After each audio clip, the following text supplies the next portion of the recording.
RG ज्ञान सबसे सटीक। नमस्कार, जय हिंद दोस्तों। 9 अगस्त वर्ष 2024 जगह कोलकाता का आरजी कर मेडिकल कॉलेज का सेमिनार हॉल। वहां पर एक महिला की डेड बॉडी मिलती है। डेड बॉडी मिली, आशंका जताएगी कि कुछ ना कुछ बहुत बड़ी अनहोनी हुई है। धीरे धीरे बात होते होते तस्वीर साफ होती चली गई कि ये एक बहुत ही खतरनाक और जघन्य अपराध का ये महिला शिकार हुई है। कौन जघन्य अपराध? बिल्कुल शाम तक आते आते बात स्पष्ट होने लगे कि संभवतः रेप हुआ है, बलात्कार हुआ है। बिल्कुल सही बात। हमारे देश में कई बार तो ऐसा लगता है कि कुछ समय के लिए ऐसी घटनाएं सामने आती हैं तो अचानक से पूरे देश को लगता है कि पता नहीं देश में हो क्या रहा है। लेकिन 10-20 दिन बाद सब वही जैसा कि होता है, एज पर रूटीन अपने शेड्यूल पर सब लोग लग जाते हैं और चीज़ें आई गई हो जाती हैं। एक दिन अखबार में खबर आती है, अगर न्यायपालिका जब बहुत सक्रिय होती है तो एक दिन खबर आती है कि साहब रेप केस के आरोपी को फांसी दी गई। लोग उसे घटना की तरह लेते हैं और कोई खास प्रतिक्रिया अखबार में पढ़ते हैं, ये जरूर बोलते हैं कि हाँ बहुत अच्छा हुआ, बहुत सही हुआ। लेकिन मेरे प्यारे साथियों, केवल ये कह देने से कि बहुत अच्छा हुआ, बहुत सही हुआ, इनके साथ ऐसा ही होना चाहिए, साहब ये तो आप सजा पर बात कर रहे हैं। मसला उससे बड़ा है कि घटना हुई क्यों। जब तक हम किसी भी चीज़ के कारणों पर विचार नहीं करते तो ऑब्वियस बात है ऐसे खतरनाक परिणाम, ऐसे खतरनाक रिजल्ट, समाज में ऐसे खतरनाक कृत्य हमें देखने को मिलते रहेंगे।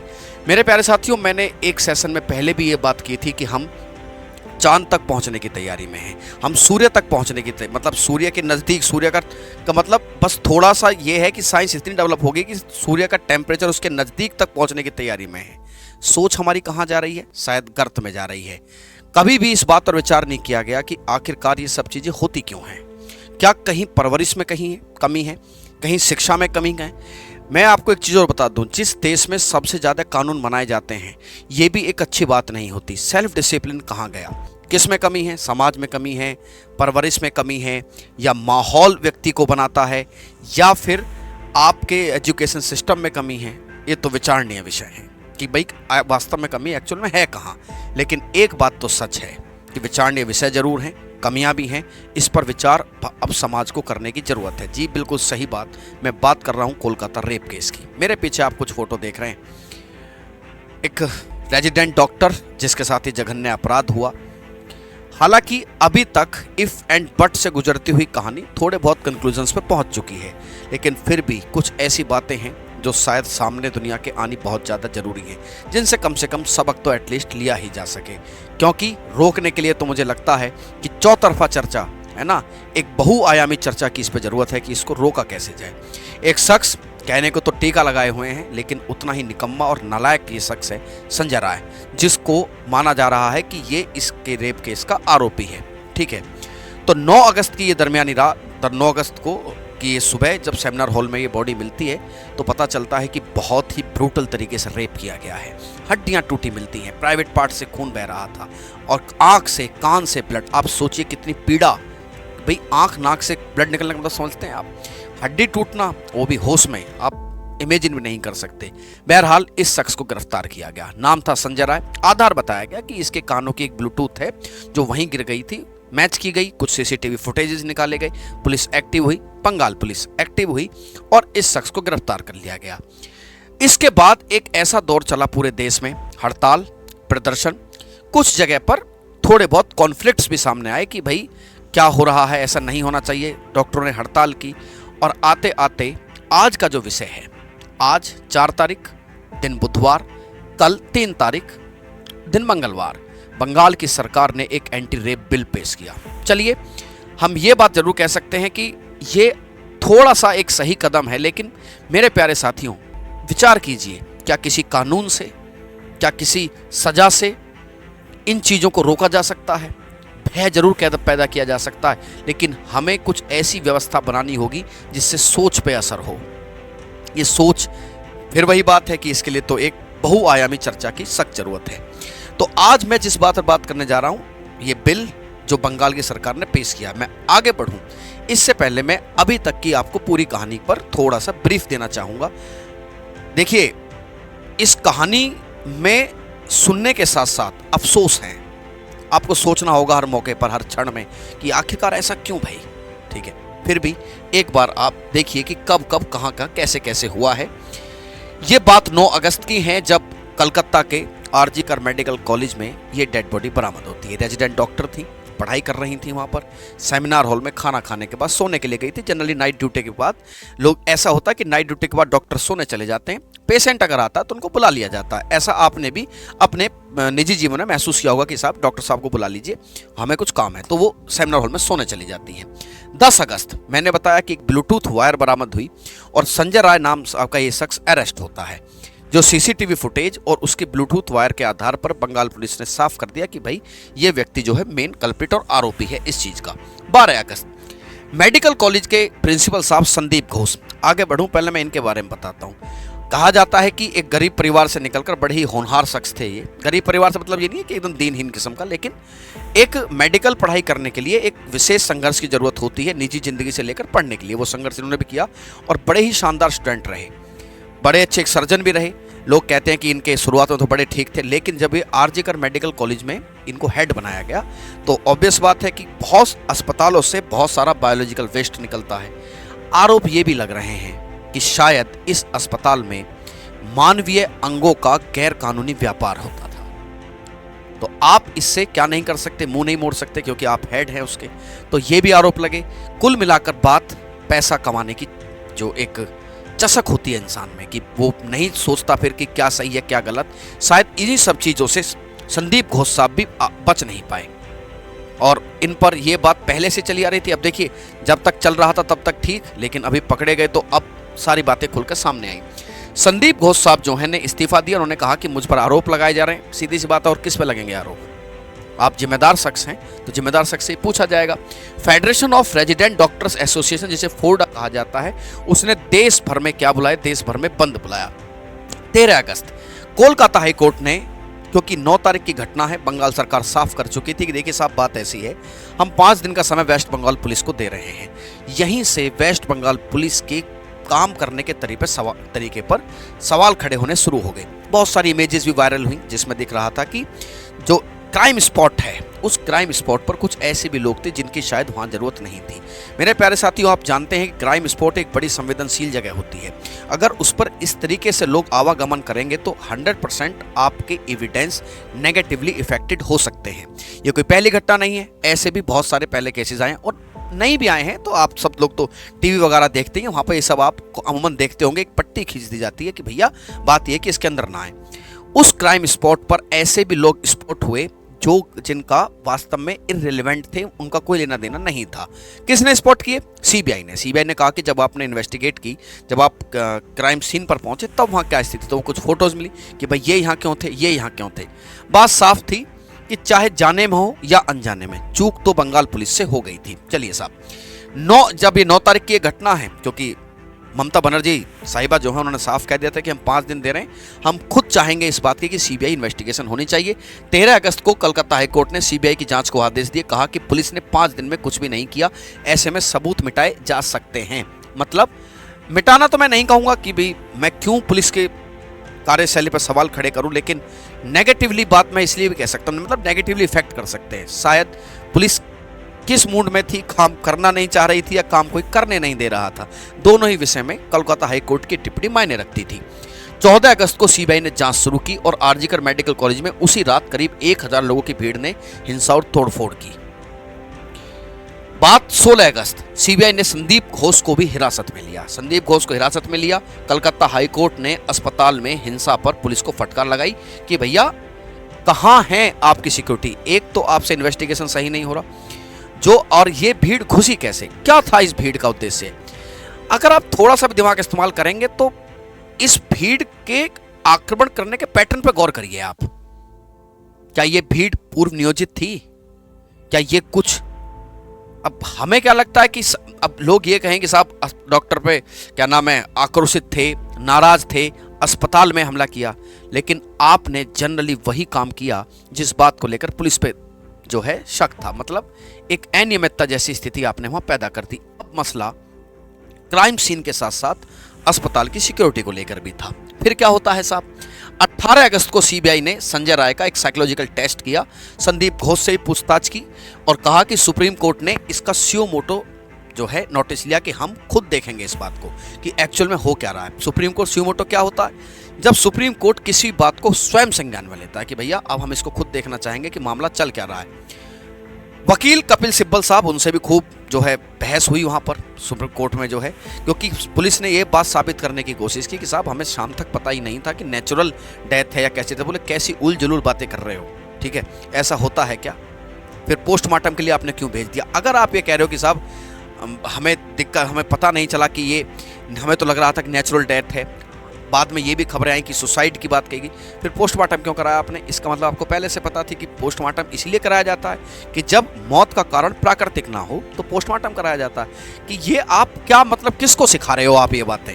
मतलब फिर वही बात है जैसे एक लेमन लगे कि हमें चला रहे हो। कोर्ट के सामने तस्वीर साफ थी कि गड़बड़ पुलिस से हुई है। 20 अगस्त सुप्रीम कोर्ट ने कहा कि जो मेडिकल प्रोफेशनल्स की सेफ्टी के लिए टास्क फोर्स बनाई जाए, और बड़ी खतरनाक टिप्पणी की भाई साहब अब हम एक और रेप का इंतजार नहीं कर सकते। अच्छी बात है। देखिए अब बात समझ, मेरा पॉइंट समझिए आप। ठीक है, आज आप जो कर रहे हैं बहुत बेहतर है। मैं आपकी टिप्पणियों को, आपके द्वारा बनाए गए कानूनों को, आपके द्वारा बनाई गई कार्रवाइयों को मैं तब तक सटीक नहीं मानूंगा जब तक भविष्य में ऐसी घटनाओं की पुनरावृत्ति ना हो। अगर दोबारा पुनरावृत्ति हुई है तो फिर वही बात है कि सोच यहां पे होती है, इस पे चोट करने की जरूरत है। कैसे करेंगे ये हमसे बेहतर संवैधानिक संस्थाएं जानती हैं, हम इसमें क्या टीका टिप्पणी करें। 21 अगस्त को सीआईएसएफ ने आरजीकर मेडिकल कॉलेज की सुरक्षा संभाली और हिंसा मामले में 3 पुलिस अफसरों को भी सस्पेंड कर दिया। तारीख 22 अगस्त 30 साल के कोर्ट ने कहा कि मैंने 30 साल के कैरियर में हम लोगों ने ऐसी लापरवाही देखी नहीं है। मैंने बताया कि पुलिस ने बहुत सारा गोल गोल गोल घुमाने की कोशिश की।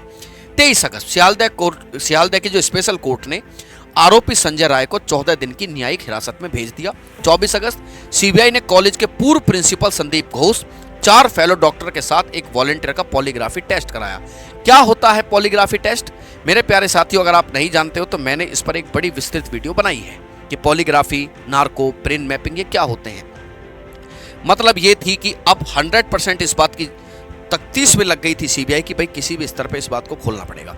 तकनीकी का सहारा लिया गया, पूछताछ का सहारा। संदीप घोष साहब, मैंने कहा कि ये पीछा नहीं छुटा सकते ना इस बात से कि भाई मुझे क्या पता सेमिनार हॉल में क्या हो गया, तो ये तो एक इररिलेवेंट बात हो जाएगी।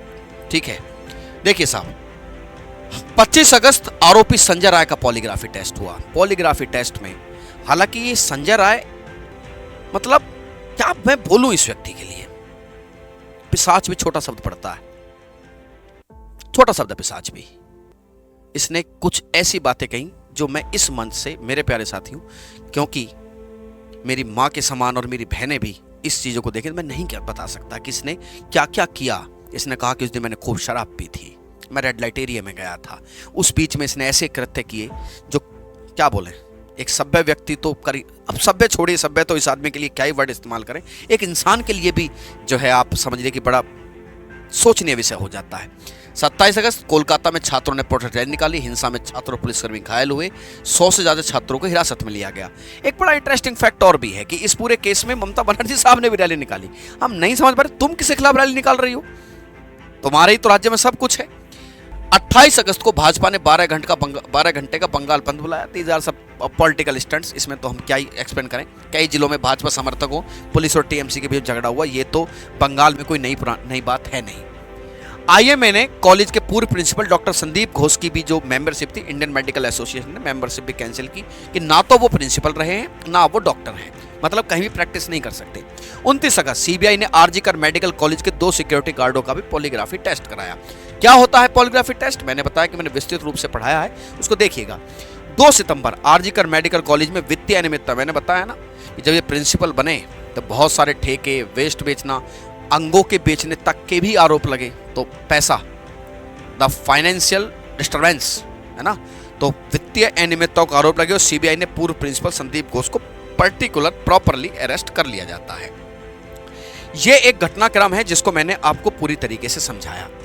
सरकार पर दबाव बढ़ता जा रहा है, दीदी की सरकार पर लगातार दबाव बढ़ता जा रहा था। हालांकि ममता सरकार ने कहा कि हम भी बहुत चिंतित हैं इस घटना से। अच्छी बात है, आपको होना भी चाहिए, और आप चिंतित नहीं होंगे तो आप कब चिंतित होंगी कि हम 2 लेटर लिख चुके हैं केंद्र सरकार को। क्यों लेटर लिखा आपने?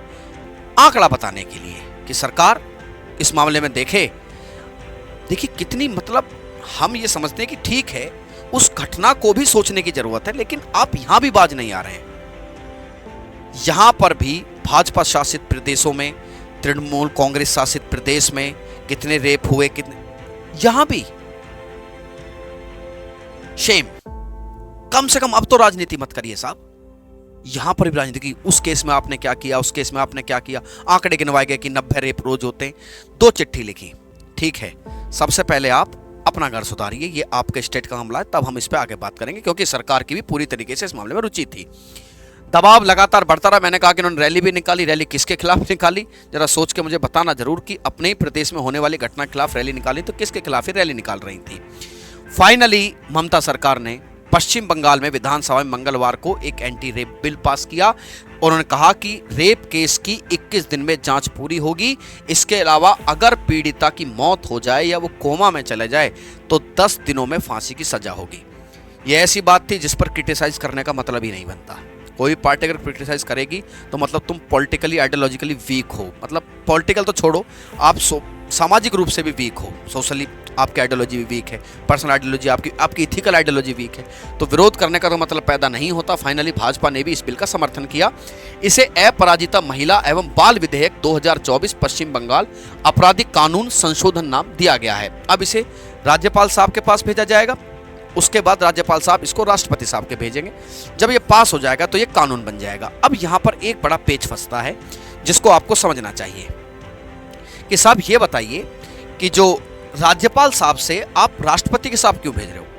मामला विधानसभा में है, पश्चिम बंगाल का मामला है, तो इसमें प्रेसिडेंट साहब क्या करेंगे? समझिए, हमारे संविधान की 7वीं अनुसूची में कुछ बातें कही गई हैं। क्या बातें कही गई हैं? हमारे संविधान में 12 अनुसूचियां हैं। अनुसूचियां संविधान में इसलिए ऐड की गई कि जो बात संविधान के मुख्य भागों में नहीं थी उस बात को संविधान की अनुसूचियों में ऐड किया गया कि भाई जो बातें कहीं नहीं है हम यहां ऐड कर रहे हैं। ऐसी एक अनुसूची 7वीं अनुसूची है, इंग्लिश में 7th शेड्यूल कहते हैं, जिसमें बताया गया है कि देखो साहब, केंद्र और राज्य के बीच में संबंध हमारे देश में होते हैं। हम क्लासिफाई कर देते हैं कि किन मसलों पर केंद्र कानून बनाएगा, किन मसलों पर राज्य कानून बनाएंगे और किन मसलों पर समवर्ती सूची मतलब कॉन्करेंट लिस्ट, जिस पर दोनों मिलकर कानून बनाएंगे। आपराधिक कानून समवर्ती सूची के विषय है, इसे कॉन्करेंट लिस्ट कहते हैं, मतलब केंद्र और राज्य इस पर मिलकर ही कानून बना सकते हैं। तो राज्य में मुखिया कौन है? राज्यपाल। और केंद्र में कौन है? मुखिया है द्रौपदी मुर्मू साहब। तो सीधी सी बात है कि पहले इनको साइन करने होंगे, फिर इनको साइन करने होंगे। मुझे नहीं लगता कि इसमें किसी प्रकार का कोई व्यवधान आने भी वाला है, क्योंकि ये एक ऐसा विषय है जिस पर पूरा देश, ठीक है सजा तो ठीक है, लेकिन सरकारों से एक उम्मीद की किरण जगाए बैठा है कि शायद आप कुछ करेंगे। ठीक है, देखते हैं कि क्या इसमें प्रावधान किए गए हैं। अपराजिता बिल क्या है, इसमें क्या क्या प्रोविजंस किए गए हैं साहब। इसका पहला प्रोविजन देखिए। पहला प्रोविजन कि अगर रेप के बाद विक्टिम की मौत हो जाती है या फिर वो कोमा में चली जाती है तो कोई दो राय नहीं है, जांच पूरी होगी और उसको फांसी ही दी जाएगी। मसला गैंग रेप के दोष के आरोप की उम्र कैद सजा दी जाएगी। इसमें उसे सारी उम्र जेल में रखा जाएगा। इस दौरान उसे पैरोल भी नहीं मिलेगी। अभी तक क्या था? मौजूदा कानून कहता है कि उम्र कैद में अगर कोई शख्स 14 साल गुजार लेता है, ठीक है, 14 साल की है और उम्र कैद की सुनाए जाने के बाद उसकी सजा माफ भी हो सकती है, पैरोल भी दी जा सकती है। व्यवहार, चाल चलन, कुछ ऐसे मसले हैं जिस पर उसकी ड्यूरेशन भी कम किया जा सकता है, लेकिन इस केस में ऐसा नहीं होगा। पूरी जिंदगी आप जेल में ही रहेंगे। ठीक है, फिर अगला क्या प्रावधान है? रेप के मामलों में जांच 21 दिन में पूरी करनी पड़ेगी, लेकिन कई बार ऐसा होता है कुछ टेक्निकल एस्पेक्ट्स आ जाते हैं या जांच लंबी चल रही है तो इसे 15 दिन तक बढ़ाया जा सकता है, लेकिन ऐसा नहीं कि कोई बढ़ा देगा। सुपरिटेंडेंट ऑफ पुलिस लेवल का अधिकारी अपनी केस डायरी में कारण बताएगा कि मैं इसको क्यों बढ़ा रहा हूं। फिर अगला, जिला स्तर पर एक स्पेशल टास्क फोर्स बनेगी जिसे अपराजिता टास्क फोर्स कहा जाएगा, जिसका काम रेप, यौन शोषण जैसे अपराधों पर निगरानी करना होगा, जिसकी अगुवाई डीएसपी लेवल के अधिकारी करेंगे।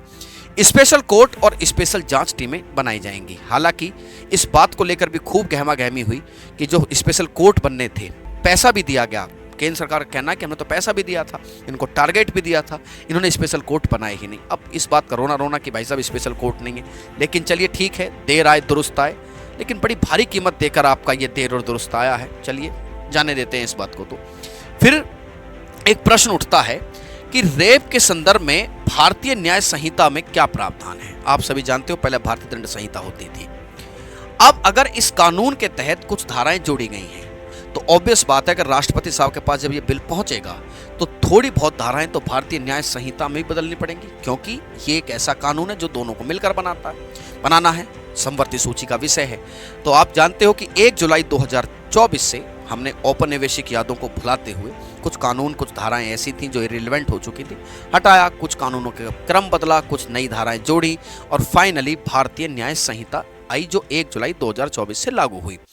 63 स्पेशली धारा 63, धारा 64 और धारा 65 प्रावधान करती है बलात्कार के बारे में। ठीक है, कई बार मेरे प्यारे साथियों ध्यान रखना, बलात्कार की डेफिनेशन के रिगार्डिंग भी एक बहुत बड़ा मुद्दा पहले चलता है, लेकिन सरकारें इस में लगातार काम करती रही। उन्होंने कहा कि ऐसा कोई भी लूप होल नहीं छूटना चाहिए जिसमें आरोपी ये कह सके नहीं इट इज नॉट रेप।